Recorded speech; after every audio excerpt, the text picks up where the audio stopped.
So we're catching up with DICE here at E3, and it's been a busy E3 for you guys, even though it's early days. Yes. but you certainly sort of broke out with three games, and let's start with Battlefield 4, because that is what DICE is all about at core. And you showed off some truly amazing stuff there. Can you tell us a little bit about sort of what's gone into the multiplayer of Battlefield 4? Well, there's a huge amount actually. I mean, it is a multiplayer game at its core, as most people know. But some of the things that we really want to point out here at E3 is the concept of Levolution, for instance.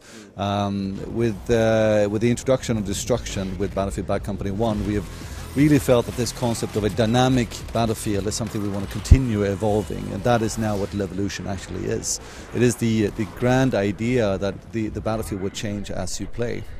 A lot of people think that Levolution is just about the skyscraper coming down, but it's not. It's much more bigger than that. It goes into everything from awareness of what's going on around you to different kinds of game mechanics that you can use. For instance, you have these things coming out of the ground that you can push a button. They're called bollards, that you can block tanks from coming into certain roads, etc. It might be smaller things like if you're guarding an outpost and somebody walks through a metal detector, you can actually hear them, etc. So it's about using your different senses. And then of course the destruction, the micro destruction, and then the medium, all the way up to big events like taking out a pillar and a tank falling into the subway, or the skyscraper coming down. That's one of the key things that we want to bring to the table now with the map that we're showing here, Siege of Shanghai. So Siege to Shanghai, is that representative of what the maps will be like, or is this sort of like a special case, or will all sort of maps involve this kind of Levolution in some way? Well, all maps will have some form of Levolution, but it will be different from map to map. I would say this much, that Siege of Shanghai is probably the most ambitious multiplayer map we've ever done in the history of Battlefield. You have an urban landscape with this time around you also have helicopters and air combat going on. We've never really done that before. You have tight urban combat going on inside of the subways and inside some of the buildings, etc. But you also have boats, etc. It's a really special map. So from that perspective, it's a very unique map, and that's why we probably selected it here to show it off at this event, of course. And I don't know if that was actually shown, but sort of you could talk through a little bit what happened, because it's not the end of the demo or like the end of the map when the skyscraper comes falling down. That actually changes the map so that you have a different landscape to play in, right? Yeah. I mean, this is part of the concept of Levolution that I mentioned, that if we do these kind of events, we can actually use them to change the gameplay on the map. I mean, it's spectacular when the actual skyscraper falls down, and if you're inside of it, of course, you're dead, etc. But it also changes the entire layout of the map. So the flag that used to be on top of the skyscraper is now moved onto among the ruins of the skyscraper. We also have an entire dust layer that is put on top of everything in the map, and viewing distances actually come down because there's dust everywhere on the map. So we want to introduce this thing that is not just a visual spectacle. I mean, part of it, yes, it is. It needs to be that as well. But it also changes the map of how it's played, and that's what we feel we touched upon when we introduced destruction, and now we want to try to do that even more with different things. So you also showed off a little bit of sort of on-sea combat in single player at another conference. Of course, you got to spread out your love, right? Can you tell us through a little bit what we've seen of the single player, because you're trying to bring a little bit of the sort of the multiplayer flavor in, right? So how do you do that and sort of still keep the tight narrative? Because I know that's something that you've been sort of challenged with throughout the single player Battlefield game. Yeah, absolutely. I mean, one of the things we wanted to show with the single-player demo that the Angry Sea demo that we've shown here at E3 as well, is not just the action that we have that as well. Because if you compare it to the Baku demo, this was much more about the action going into it. But there were some key things that we want to get across here, and that is that what we're trying to build with the single-player is a single-player campaign that takes a lot of inspiration from the multiplayer part of Battlefield, actually, where you have much more choice, for instance. So it's not just about a linear game, it's about a game that might be linear at some point, and then it opens up, and it's up to you, the player, as how you want to play it. And it's very obvious in this demo that we show that they're inside this ship, and it's very tight.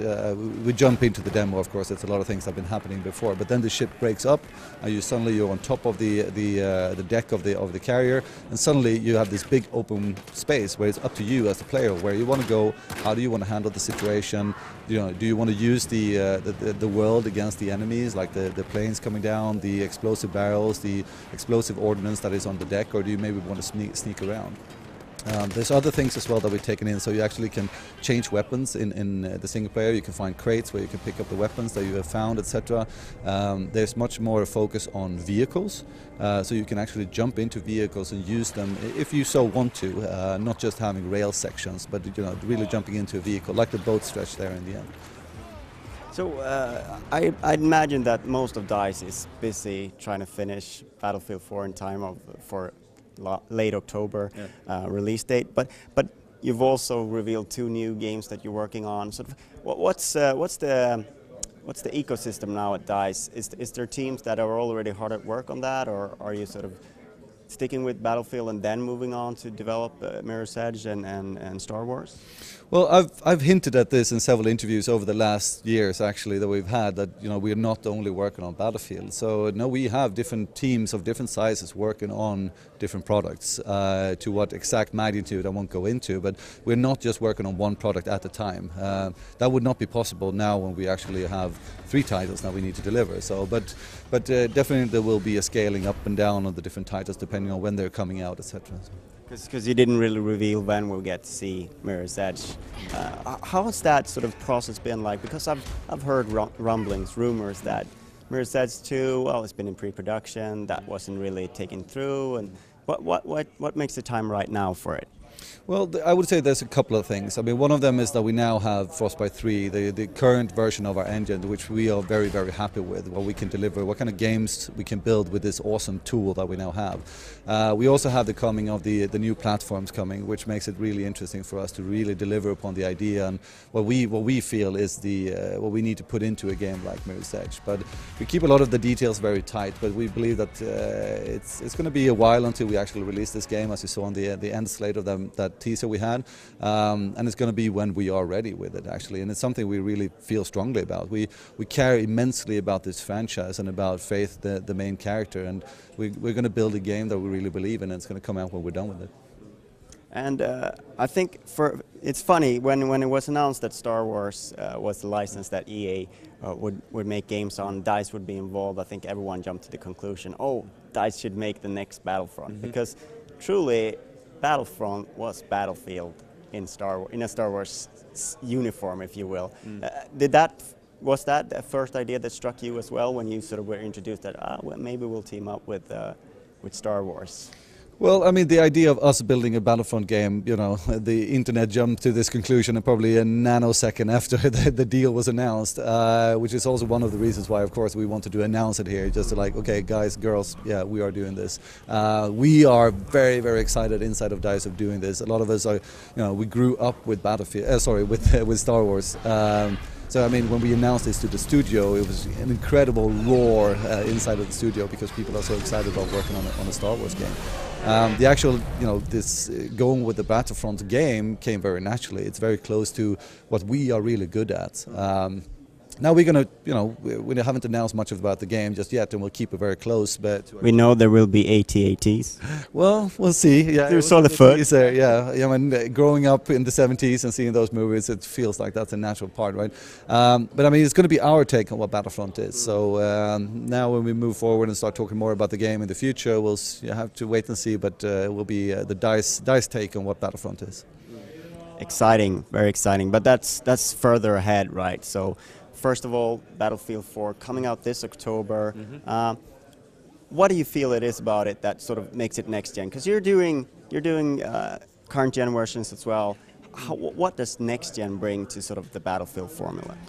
Well, next gen has been a very hot topic, and people have been speculating what is it going to be and what people are going to pick up on, etc. For us, when we look at next gen, it means several different things, but it all boils down to the experience that our players have. One thing that might not sound so sexy, for some people that perhaps don't play Battlefield, is the fact that we are now bringing 64 players to the next-gen consoles, and we're doing this at a silky smooth 60 FPS that we were gunning for. Now that is a major change for the console players, as it is with the people that move over to the next-gen consoles. That is next gen to us, of how we utilize that to build and deliver upon maps of the scale that we've seen in Siege of Shanghai, and delivering that on these new platforms as well. That's very important to us. All right, so thank you very much for your time, and I'm looking forward to seeing all 3 games come out at some point. At some point. Thank you so much. Thank you. Thank you.